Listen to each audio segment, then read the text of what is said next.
Hey guys, welcome back to Pop 'em Up Chem. In this video, we're going to be looking at empirical formulae, and this is going to build quite heavily on what we did in the last video, determining water of crystallization. So make sure you check that out if you haven't already. So we're going to be looking at empirical formula and how to calculate them. But just to get you started, a question on percentage composition from the last video.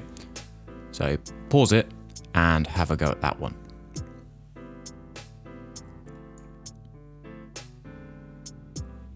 Okay, great. So let's just pop through that. So this is a paper 1 style of question. So we're just going to use whole number values for the moment. So we've got 12, 1, and 16 for our molecular masses. And so remember, we're going to do the atomic mass over molecular mass multiplied by the number of the atom in question, which is 3 in this case. Now, this is paper 1, so there's no calculator here. So I'm going to simplify this and say that 12 over 59 is basically 12 over 60, which is a bit easier to calculate and gives me 0.2. And so if I multiply that by 3, I get 0.6. So of course, the answer would be 60%. However, because we've changed the calculation a bit, we can say that the closest is going to be, of course, B at 61%.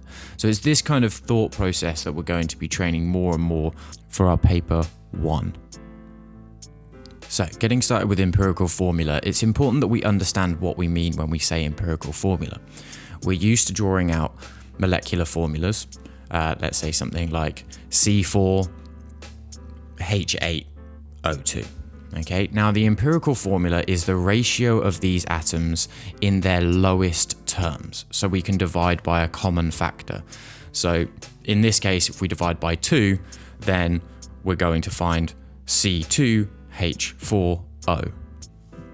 And we can find this if we know the percentage or mass of the constituent elements, and it can be combined with mass spectrometry. Now we're going to look at mass spectrometry in Unit 2, but basically this tells us the molar mass of the compound. So if you see a question that gives you the molar mass or gives you a mass spec value, it's just giving you the molar mass of the compound.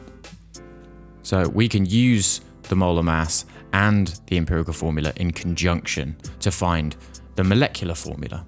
And we're going to look at one way of doing this with combustion analysis in this video. But let's start with the most simple of examples. So here's a question: what is the empirical formula of a compound with 60% sulfur and 60% oxygen? So we're going to take a leaf out of our book for looking at the water of crystallization, and we're going to set this up as a ratio of sulfur to oxygen. Now, anytime we're given a percentage, we're going to effectively assume it's a mass. So we're just going to say, let's say we've got 100 grams of this, and that's going to allow us to calculate the moles more easily. So if you're given a mass, that's fine. If not, then just assume it is a mass, basically. So we'll work out our number of moles for both, calculate 60 over 32 and 40 over 16, which is going to give us our number of moles. So in the case of sulfur, that's going to be 1.875, and for oxygen, it's going to be 2.5. And just like we did with the water of crystallization, we're going to divide through by the smallest value, which in this case is 1.875. And that's going to give us 1 overall for sulfur, and it's going to give us 1.3 or thereabouts, 1.3 recurring for oxygen. Now, when you get a value like this, a decimal value, you have to consider that these are going to be taken from real life analysis. So if we get a 0.5 or a 0.3 value, somewhere around there between two decimals, maybe sometimes a 0.25, we're going to multiply by 3 to get this is a whole number. So we're going to multiply both of these by 3, which is going to give us 3 to 4, and therefore our empirical formula is going to be S3O4. And make sure if you're asked for these questions, you have to quote the actual empirical formula as S3O4 at the end to get the marks. Reviewing those steps then, first step we have is to find the mass, if it's not given as a mass, then our moles, then our ratio, and then finally convert it into that empirical formula. So let's have a look at a similar question, except this time they give us the molecular mass and see the step that we're going to have to add in there. So now we're calculating both the empirical and molecular formula. So once again, the question gives us some atoms in percentage, but it also gives you a value for the molecular mass. So that's going to be used in step 5, or a step that we have yet to do. So we're going to set it up in the same way where we set up our ratios, and we're going to convert our percentages just automatically to masses. Then we're going to do step 2, which is to divide each of those by their respective molecular masses. When we get the number of moles, we get 8.31 for hydrogen, 5.20 for carbon, and 2.8 for nitrogen. Don't forget, step 3 is to divide by the smallest one, which in this case is 2.08. So I'm going to divide all of those by 2.08, and I'm going to get basically roughly 4, 2.5, and 1. Now it's important to state here that none of these values are exactly that. They will all be decimals very close to whole or half numbers, and you have to use a little bit of common sense when you see the values. But once again, we have a decimal, so 2.5 won't do, we can't have half an atom. So we're going to have to multiply everything through by 2 to get rid of the decimal. So that's going to give us 8 for hydrogen, 5 for carbon, and 2 for nitrogen. So we now have our empirical formula, which is H8C5N2.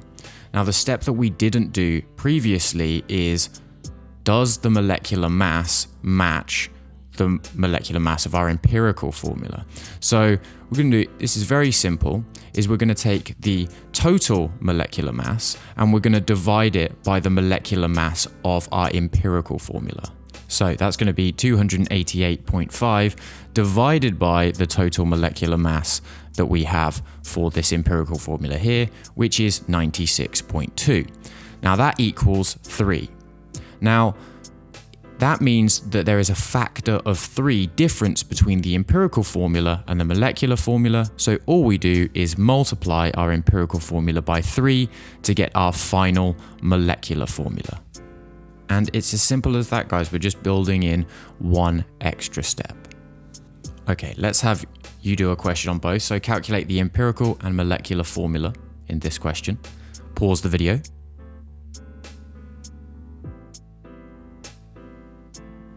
Okay, so hopefully you set it up as a very simple ratio, had your masses first and then divided through by your molecular mass, respectively giving you 6.67 and 19.8. 6.67 is your smaller value here, so you're going to divide both through by that for step 3 to give you a ratio of 1 to 2.96.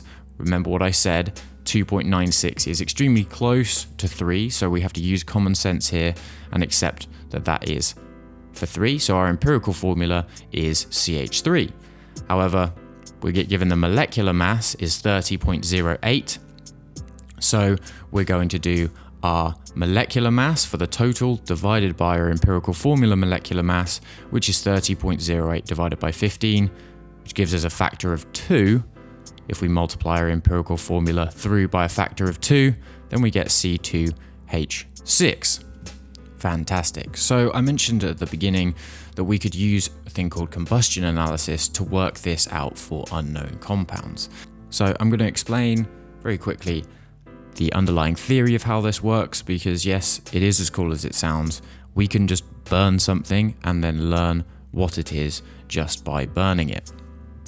So let's take the combustion of one of the most simple hydrocarbons, CH4 with O2 goes to CO2 plus H2O. So we're looking only at complete combustion here, so there should be excess oxygen. Now, what do we notice? Well, all of the carbon in this molecule, X here, is present in the CO2. That's the only place where carbon from the hydrocarbon can end up.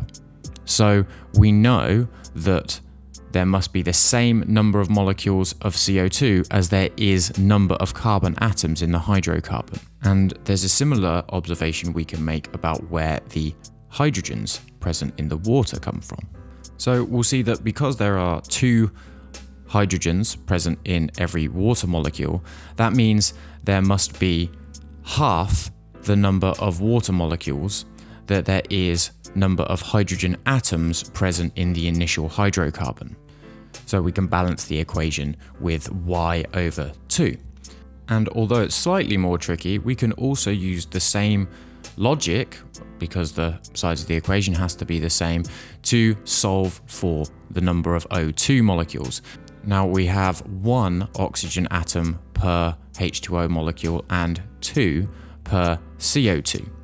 So we know that we're going to have X plus 4 over Y O2. So we can use the mass of carbon dioxide and H2O produced in a combustion reaction to work out the exact proportions of C, H, and O. Now, this is only if it's done in a complete combustion reaction. That's very important, otherwise we're going to get other products. And we can use that to determine the empirical formula. So let's see how these fit together in an example. So in this example, we're burning 1.5 grams of a hydrocarbon and we produce 4.4 grams of CO2 and 2.7 grams of H2O. So this is kind of a amalgam of percentage composition, moles, and empirical formula.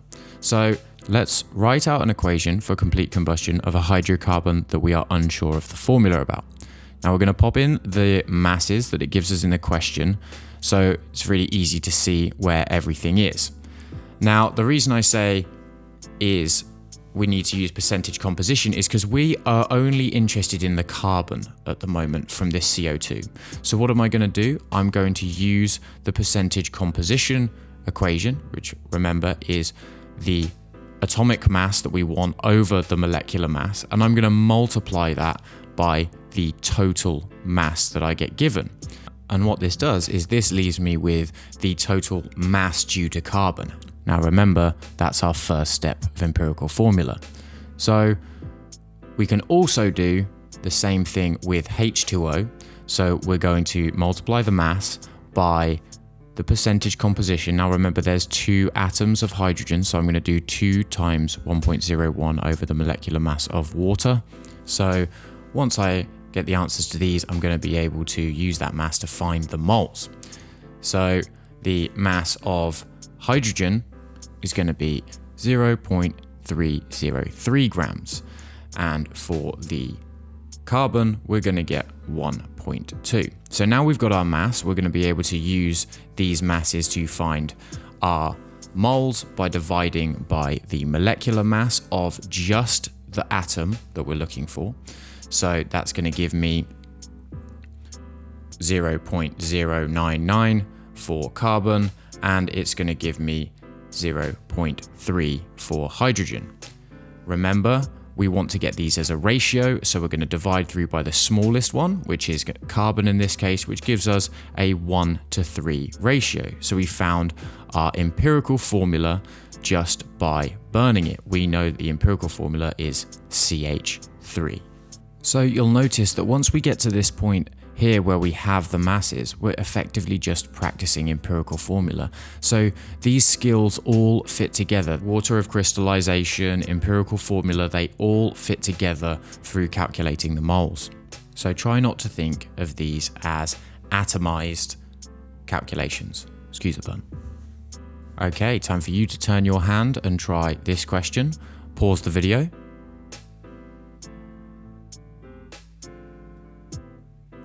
Okay, let's go through it then. So firstly, getting your information from the question and writing your equation out.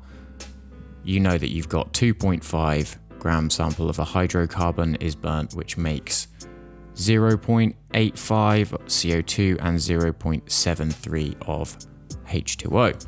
And we do not currently know the amount of oxygen that was used because it was complete combustion, so it was in excess. So again, we want to go through and we want to multiply the masses by the percentage composition. So we're going to do that for both CO2 and H2O to find carbon and hydrogen. Make sure you take into account the fact there's 2 atoms of hydrogen. This is going to give us our masses. So our mass of carbon is going to be 0.23 grams, and our mass of hydrogen is going to be 0.0193 grams. It's important to note here that I really don't recommend rounding inside calculations. Keep these long decimals in your calculator and use them as you're processing. Divide both of those by their molecular masses, which is going to give us 0.0192 moles for carbon and 0.0192 for hydrogen, which is 1:1, and therefore our empirical formula is CH. Okay, fantastic guys. So I know what you're thinking. You're thinking, but what if we have a compound that isn't just carbon and hydrogen, like, I don't know, most compounds that exist? Well, great thought. Let's have a little look at what it looks like if we're doing a combustion analysis with a molecule that contains something else apart from just carbon and hydrogen. So if we have a molecule that contains oxygen, for example, then we're going to have to account for the fact that now some of the oxygen is contained within that. So if we contain other things like a halogen, for example, we have a similar problem, except the halogen is going to be produced as a diatomic gas, like so. So in these calculations, we're going to be thinking, where is this oxygen now? Now, it's basically the same thing we've already done, except we're just going to have to make some modifications to our calculations. Now remember, if you have other halogens, things like bromine or fluorine, or even other non-metals like nitrogen, we usually form a diatomic molecule as well, just if you need to write these equations just for your reference. So how does this look in terms of the question and how we answer it? So it's very, very similar to what we've already done, except now it says it contains carbon, hydrogen, and oxygen. So we're going to set this up in a very similar way initially, and then we'll deal with the oxygen after we've done our usual initial steps. So that means we want to write out our equation, and we want to place all of the values for the masses that are given in the question underneath all of the respective components. So we had 0.25 grams of our hydrocarbon made 0.3664 grams of CO2 and 0.15 grams of H2O. So we're going to do the same thing with CO2 and H2O that we're already used to doing, multiplying our mass by our percentage composition for each respectively, 12.01 over 44. And looking at the water, we're going to do 0.15 multiplied by 2.02 over 18.02 to account for the fact there's 2 atoms of hydrogen present. That gives us 0.1 grams of carbon and 0.0168 grams of hydrogen. Now, this is where it deviates from what you already know how to do, because here you would just divide by the molecular mass, but we need to account for the oxygen present. So now we have the masses of these, however, all we have to do to find our mass of oxygen is subtract the mass we've just found of carbon and of hydrogen from the initial mass. So we're going to take those two values away from 0.25 grams, which is going to give us 0.1332 grams. And now we're back in our happy place because we have just masses. So we just do a normal empirical formula kind of solve from here. If we include this column as oxygen, we just divide all of these by their molecular masses, which gives us 8.325 times 10 to the minus 3 for oxygen, 8.326 times 10 to the minus 3 for CO2, and 0.0166 for hydrogen. Divide through by the smallest as always, and then that is going to give us our base ratio, which is basically 1 for oxygen and carbon and 2 for hydrogen. So our empirical formula is CH2O. Time for you to give yourself a little test with this little tickler. Pause the video and have a go.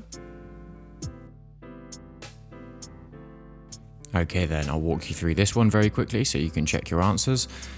Usual steps: write out our equation and take our information from the question and place it under our equation. So we've got 0.105 grams makes 0.257 and 0.0350.